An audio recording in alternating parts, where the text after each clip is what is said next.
ನನ್ನ ಹೆಸರು ಗೀತಾ, ನನ್ನ ತಂದೆ ಹೆಸರು ತಿಪ್ಪಣ್ಣ. ನಾನು 6ನೇ ತರಗತಿಯಲ್ಲಿ ಓದುತ್ತಿದ್ದೇನೆ. ನನ್ನ ಶಾಲೆ ಸರ್ಕಾರಿ ಹಿರಿಯ ಪ್ರಾಥಮಿಕ ಶಾಲೆ ಕಡಬು. ಇವತ್ತು ನಾನು ಬೀಜದ ಉಂಡೆ ಮಾಡಲು ತಯಾರಿಸುತ್ತೇನೆ.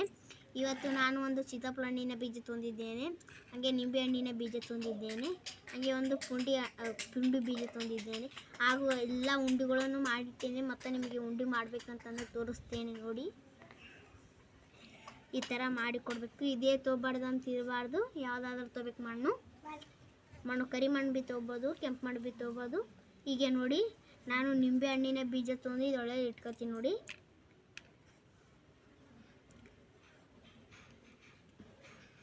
ಆಗ ನೋಡಿ,